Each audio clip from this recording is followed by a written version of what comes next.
koutou katoa. Nau mai whakahoki mai ki te kōnai ipurangi nei a tū tāne, ko apa wātine tōku ingoa. Hello everyone, welcome back to Becoming Tāne podcast. It is good to be back. This is the second season of the podcast, episode 1. In this season, we'll be talking to Tāne based in the Auckland region. It is the intention of this podcast to grow great guys, because I believe that great guys can be great friends, brothers, uncles, partners, husbands, and dads. There are many valuable lessons that can be found in the stories that will be shared in this podcast this season. So plug in your earphones, subscribe, and download the episodes. In the first episode of this season, we will talk to Simon Keepa. But before we talk to Simon, let me give you some background information about him. Simon was born at the Waikato Hospital in June 1987 and grew up in Te Aroha. He has an older brother and a twin sister who is 9 minutes older than him. Simon did all his schooling in Te Aroha. He attended Stanley Ave Primary School and Te Aroha College. After high school, he attended AUT in the North Shore in Auckland, where he completed a Bachelor of Health Science to become a physiotherapist.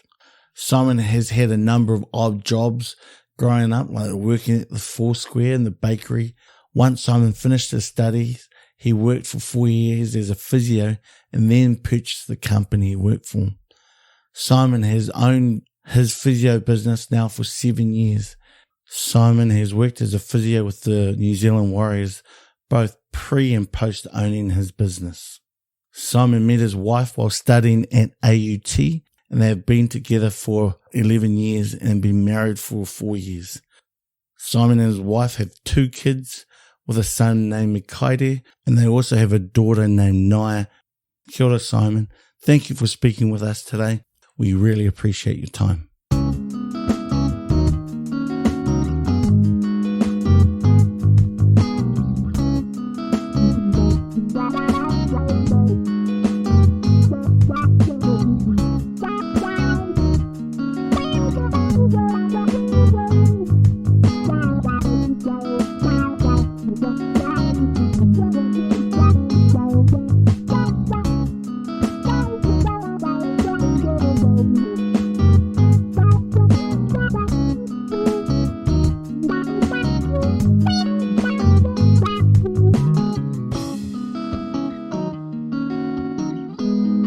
This is Street Talk.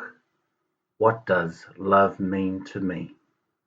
To me, love is being unconditional with who you are, the way you act, the way you connect with people, ensuring that it's genuine. To me, love is when you are prepared to do anything for a person, even if it means making yourself uncomfortable or even pain, or no matter how difficult it could be. I suppose showing love to a child, you want the best thing for them, your family, the close ones you have, you just want the best thing for them. So I suppose that's kind of love to me. Love is having a passionate and intrinsic attachment or affinity for someone without the influence of external factors. I guess love is kind of it's unconditional, caring, kindness, time, openness, just always being there for that person. Thanks, guys. What does love mean to you?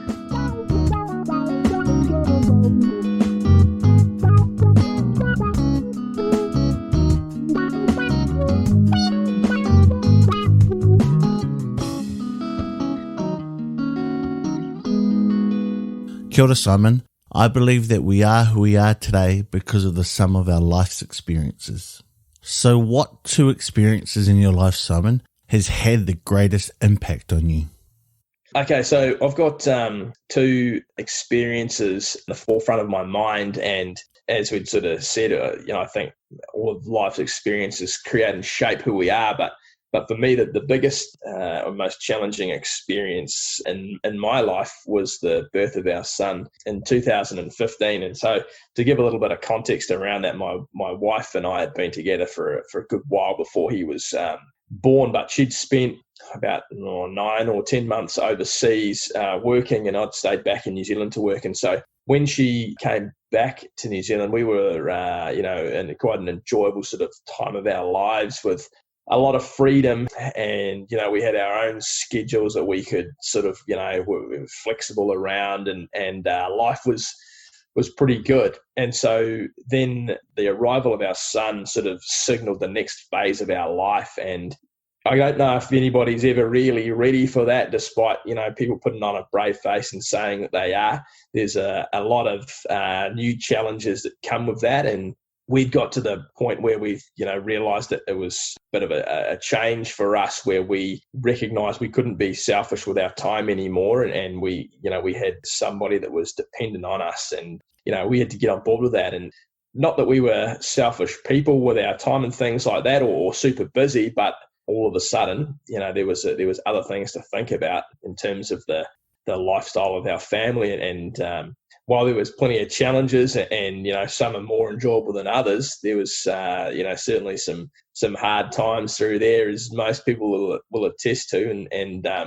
But he's nearly 5, and over the past 5 years we've had some wonderful times, and our life is all the better for having him and our daughter that's come along and joined him along the way as well. So we learn a lot through parenting, and you learn the art of patience and negotiation and all those sorts of things. I think a slightly less of a positive experience at the time was a challenge I had through work. And so I was a recent business owner, where I had acquired the business that I had started working for in a pretty quick turnaround. And so one of the challenges I had through there was that I wound up in a situation where I had to restructure my company, and that was a pretty messy sort of a situation, where there was a lot of cogs in the wheel and trying to follow processes and things like that, and it wasn't a particularly enjoyable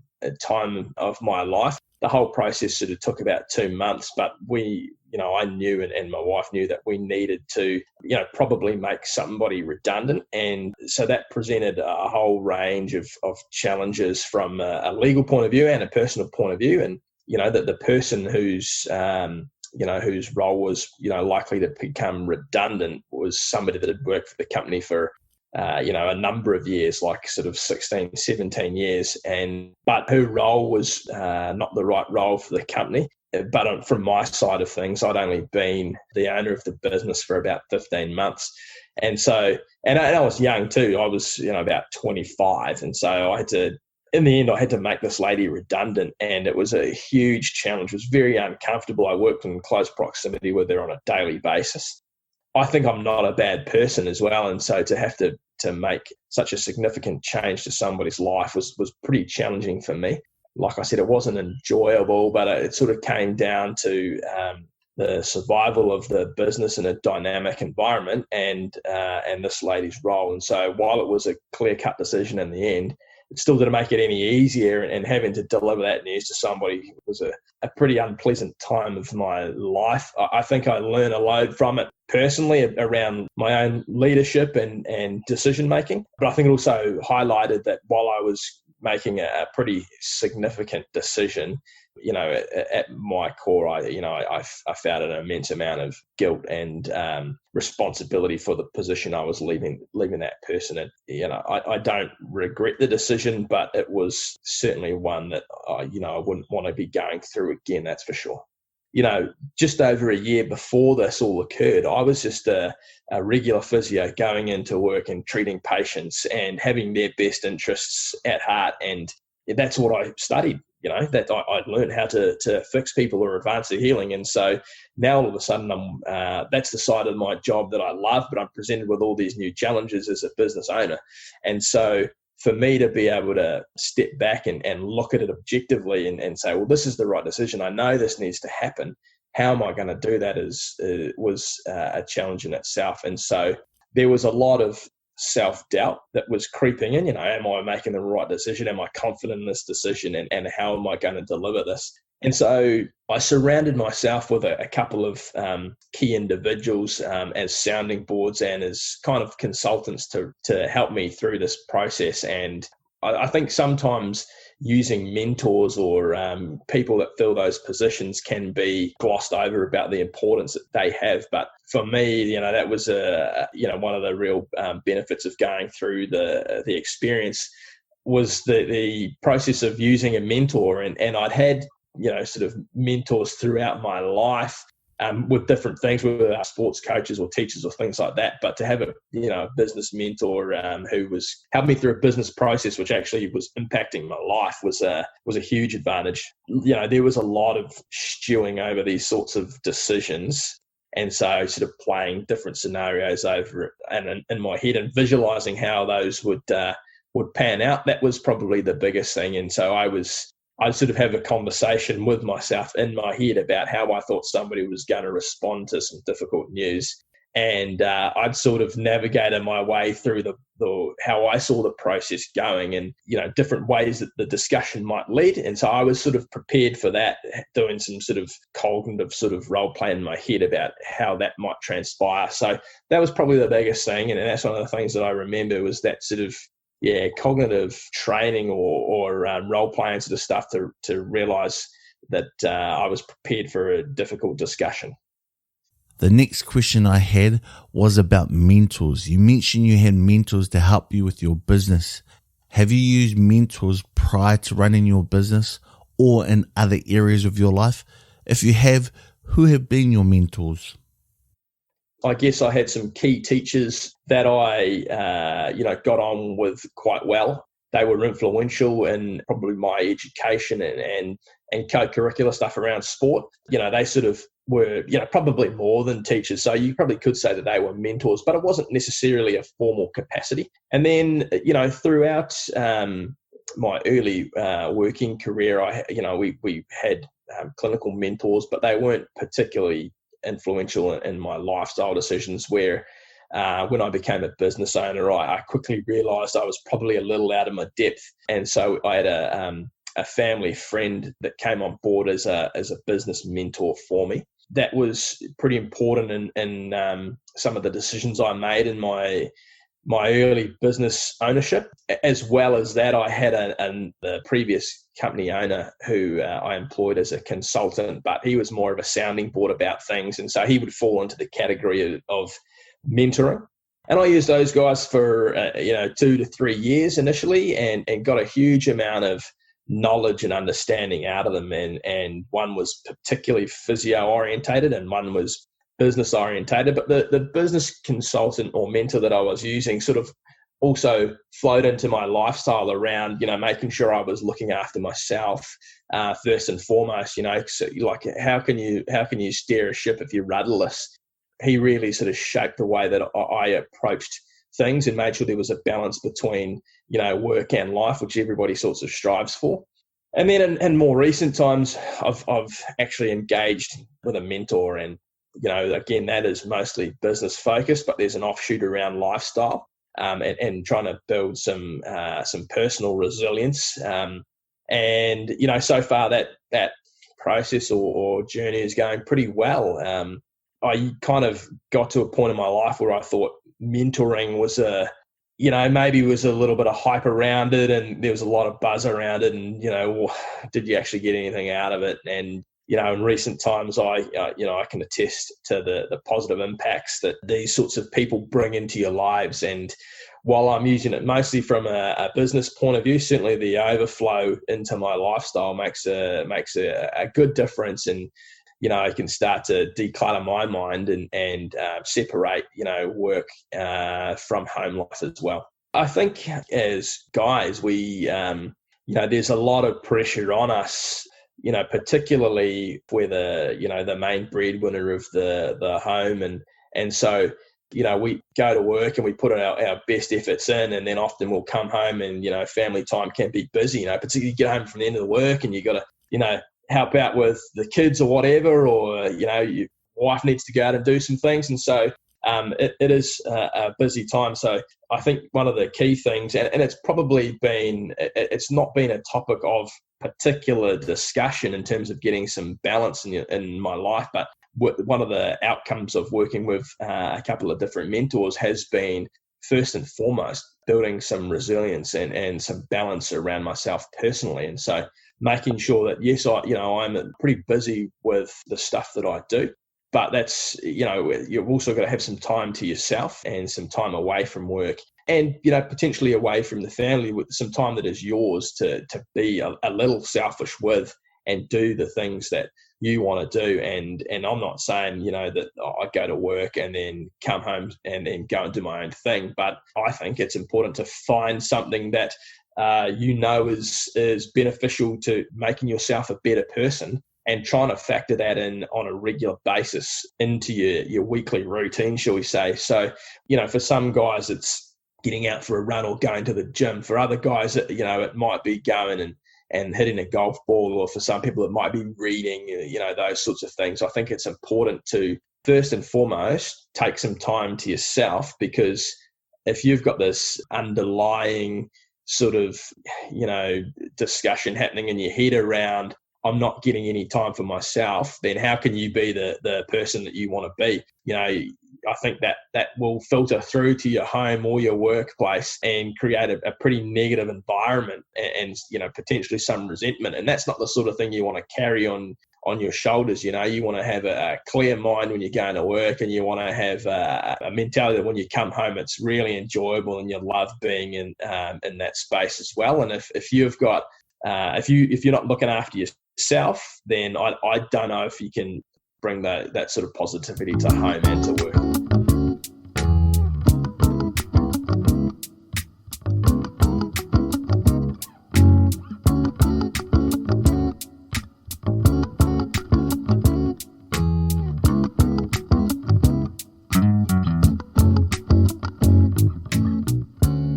A men movement is kaupapa that is helping many men in New Zealand and in Australia over the last few years. Today I have Richie Ormsby here to tell us about this movement. Richie is one of the core leaders of men, so I'll get him to tell you a little bit about their kaupapa. Kia ora everyone. We're a not-for-profit organisation, and our goal is to shift and reshape the narrative of what it means to be a strong person. And that's through helping ourselves and others feel comfortable enough and vulnerable enough to express their thoughts, feelings and emotions, and to know that it's okay to do so. We want to provide an environment and build a community that's built around inclusiveness, making people feel comfortable enough, no matter who they are, where they're from, what their background is, what they've done, to know that it's okay to be who they are. And that's the kind of environment that we want to provide for people, so that they can feel unjudged and be themselves. When we started Amend, it's been all built around providing and facilitating walks and workshops. Those walks and workshops have been so far conducted across Australia and also New Zealand. Those walks and workshops are designed to take people on a journey. They're conducted across a day, and they're facilitated by a team of our core leaders. And what they're there to do is to help people break down walls and become vulnerable and share into a safe space. We know that when people turn up to our workshops and walks, that there's a whole lot of walls that are up at the beginning. And through that process of sharing and through the different activities that we conduct throughout that workshop or walk, people go through a process of self-discovery. And what that really does is allows them to delve into not only who they are, but where they've come from and what's created who they are and what they have in their life right now. So we help them navigate through dealing with trauma. And those traumas can be a whole host of things. In the space that we provide, we hear and we know that often people are opening up and sharing things, sometimes for the very first time. And that can be a very liberating thing for people. It can also be a very daunting and scary thing for people. So it's really important that we provide the right environment, that people know they're understood and they're seen. From there, the aftercare that we provide is a really, really important part of what we do also.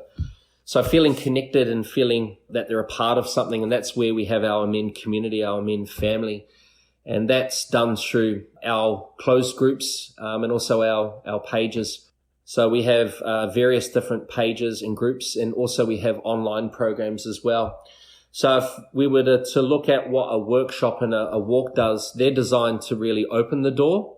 And then our online programs is where the transformations occur. And they're designed to really kick that door in, so to speak.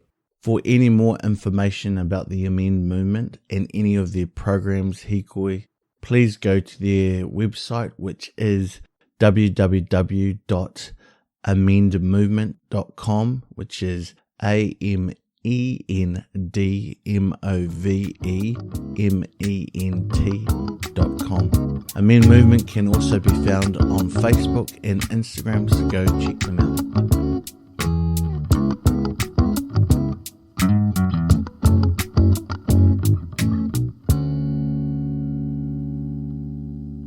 Kia ora, Simon. Welcome back to Becoming Tāne podcast. In this section, we discuss your superpowers. It is my belief that everyone has a superpower, and it is also my belief that sometimes we see ourselves differently to what others see us. My definition of a superpower is the things that make you you. It is that thing that people remember about you. It is your secret sauce, so to speak. So, Simon, what do you think is your superpower or superpowers? I think I've got a couple of superpowers, if you will. Like I don't see them so much as superpowers, but they're more attributes or qualities that I think that I possess, in spades and in certain areas of my life. The first thing is I'm really, really organised. And whether that's with home life or social life or work life, I'm not a overly busy person. I don't try and cram too many things in, but I am super organised with my time and tasks. So I know what needs to be done and when it needs to be done and ticked off and things like that. And that's something I've developed over the last sort of 5 to 10 years is having the ability to be organised and pay attention to detail so I don't leave too many stones unturned. So that's the first superpower that I reckon that I would possess. And then I think my work ethic is right up there. So from that point of view, I genuinely think I'm a hardworking individual, and I'd like to think that most people would sort of say that about me as well. I don't mind having tasks. I don't mind having deadlines or projects to work with. If I have a particular focus or goal set, then I'm pretty bloody minded and want to try and achieve those through hard work. I guess organisation plays into that a little bit, but once I get fixated on something, it's hard to shake me from that, and I'll typically try and see something through, and whether that's in a team environment or individually, I'm going to put in a huge amount of effort to achieve those goals or tasks there as well. Any other superpowers you can think of? Well, I've got an ability to bring humour to most situations. That'd probably be the last thing, I suppose. I'm not the most vocal of people in a crowd, but I don't mind chatting away to people and sometimes bringing humour into some situations may not be the best idea or the most appropriate thing, but I like to have a laugh at myself. I like to have a laugh at other people too, don't get me wrong. So bringing humour into, situations is something that I think I've got an ability to do. Maybe some people don't like it or don't find it particularly funny, but I reckon I've got that in my locker as well. Simon, this is what your significant other said about you. Superpower number 1. Simon has an ability to be calm and measured in any situation. He's not easily flustered. He has the ability to step back and see the situation for what it is, rather than be caught up in the emotional mind, of which I think has not only been an integral part of managing the business, but also in our home life with the kids. Superpower number 2. Simon works hard and is so determined. Simon's dad says some people are born with a silver spoon, but Simon was born with a gold spoon in his mouth. Simon's dad is right in a way because he always seems to come out of a tough situation doing well. But I know that is not due to luck. It is down to his hard work, his determination and perseverance. Yes, good times come his way, but that's because he chases them and grabs them with both hands. He doesn't let many opportunities pass him by. He always has lots of things on the go at once. He doesn't necessarily believe in luck. If you want it, you need to go out and work hard for it and you'll get it. He has an unwavering belief that all will be okay. Superpower number 3, he's funny. He makes me laugh every day. His humour lightens difficult situations and helps us all to remember what's important.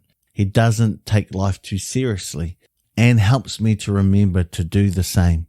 He really is the glue that holds our whānau together. So what do you think of this, Simon? Yeah, it's almost like I gave her the answers, isn't it? Nice to know that somebody else thinks the same of me. I think you can maybe be, look through rose-tinted glasses at yourself and think that you're maybe doing a better job than you are in some aspects of your life. So it's reassuring to know that somebody else sees those qualities in me, and that I'm not bluffing or kidding myself. The last 2 that she identified was pretty much exactly what you identified. The only difference, if any, was that you identified yourself as a super organized person, and she talked about you being calm and being able to step back and make good decisions.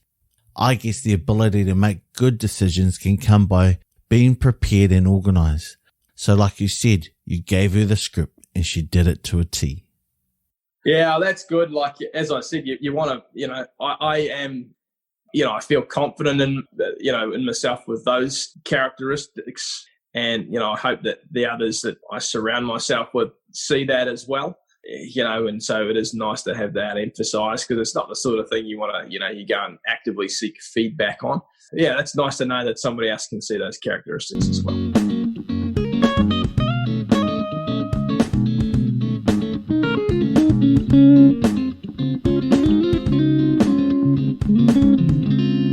We here at Becoming Tani hope that you're enjoying the podcast. We love creating the podcast and other content for you.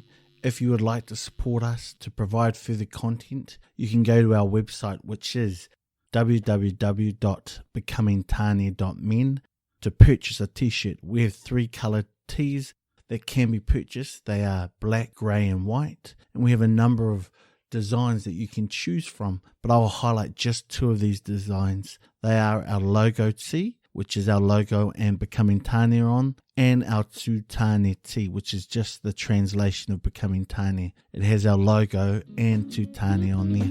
We have a range of sizes that you can choose from, so if you want to support the podcast, please purchase a tee.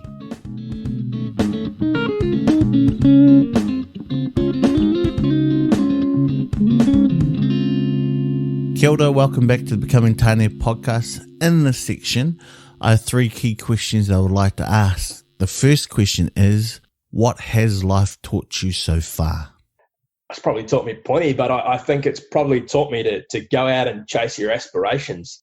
Like, I'm quite a firm believer in fate. And so while that is always in the back of my mind, I'm not the sort of person that's going to sit back and wait for things to happen. So for me, one of the biggest things that my experiences have taught me is that if and it's a little bit cliched, but if you're wanting something, you got to go and chase it. And whether that's working hard or, knocking down doors, or seeking out opportunities, then I think you've got to take some responsibility for that. Don't sit back and wait for somebody to throw you an opportunity, because that might not happen. But if you've got something to offer, or you've got vision or a dream, try and make that a reality by getting up and getting outside your comfort zone and chasing those aspirations. I think be a good person, and I don't say that lightly. Like, I've got a bunch of staff, about 20 staff that work for me, and I always try and think to myself, like, how would I want to be treated? And I don't, personally, I don't want to be treated any differently to anyone else. I want to be treated fairly, kindly, and sort of in a nice, warm manner. And I think that's pretty important. And I try to do that. I think for me, one of my key abilities is to see myself as an equal to everybody else. And, while I have a business that I run, I like to see myself as equal to all my staff, and I hope they see it that way as well.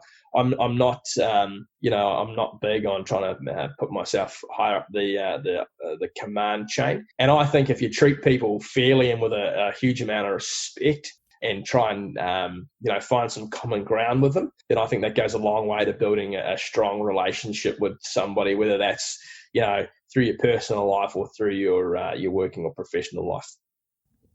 Simon, the second question is, if our listeners were to take away one key message from your kōrero today, what would that message be?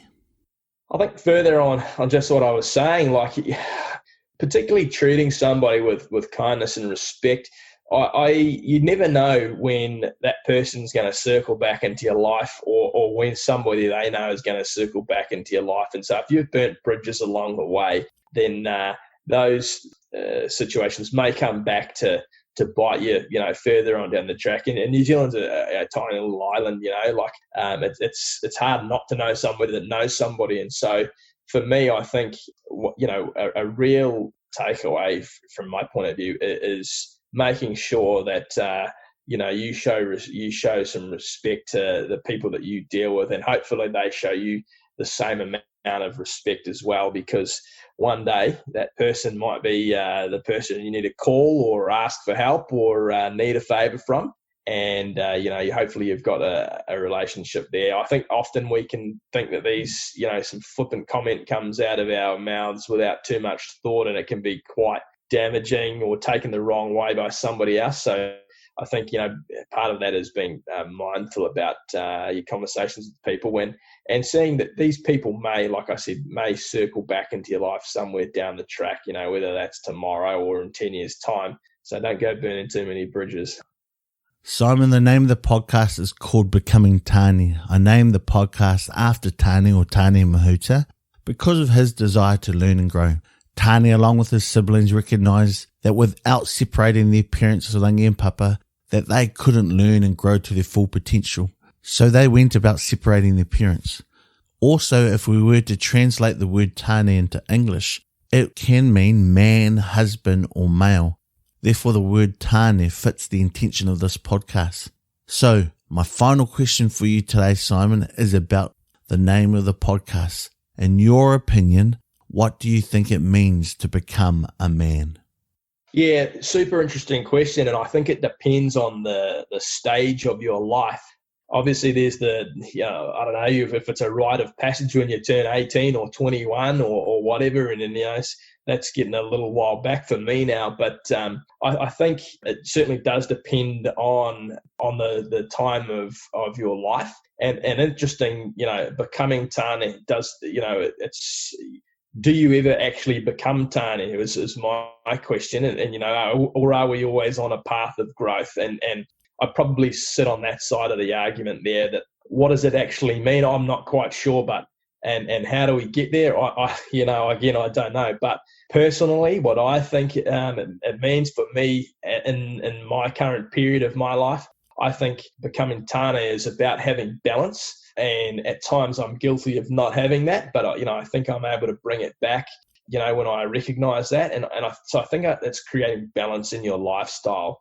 I think for a long time, guys have bottled up things or have worked themselves into the ground, and then years on they look at it and go, "What for?" For me, I think it's about trying to create a wholesome lifestyle through hard work, but then also enjoying the times that you have, and trying to capture the moment and live in that moment. And so, when I think about becoming Tāne, it's about the process of getting there, which is quite an analytical way of looking at it. But it's making sure that you look at all areas of your life and try and get some balance between those, and not filling the cup up too much in one of those areas at the sake of those other areas as well. Because, things will overflow. And when that happens, you need to be able to look at the other areas of your lifestyle and recognise, have you neglected them, or have you not paid them enough attention? And maybe that's the time that you need to start looking at those before your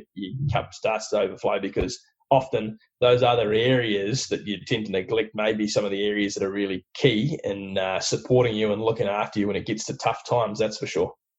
Yeah, look, I own Physio Action up here in Auckland. The company's been around for about 35 years, which is older than me, actually, which is quite ironic. But we're mostly based on the North Shore and a little bit over in the city. And, I love the people that work for me. We have some quality therapists and some even better people. I guess I do love going to work. I do love being at work, just as much as I also love being at home. But, work is never a bore. It presents challenges, some good, some bad. But, when I go into Physio Action, I feel like I've got a genuine opportunity to create something or change something or help somebody. So, it's always true. You never work a day in your life if you love what you do. And some days it is work for sure, but most of the time it's a passion that I love being involved with. It's a great company. I like being at the helm and steering the ship. And like I say, we've got some great people involved. That's the way. 0800 Physio, easiest number you'll remember. Ngā mihi kia koutou I whakarongo ki tēnei kōna I purangi nei. Thank you very much for listening to this particular podcast. Please remember to tell your family and friends about the podcast. You can listen and download the Becoming Tāne podcast from Spotify, Apple Podcasts, Google Podcasts, Stitcher, and iHeartRadio. If you would like to contact us, our email is info@becomingtane.men. That is info@becomingtane.men.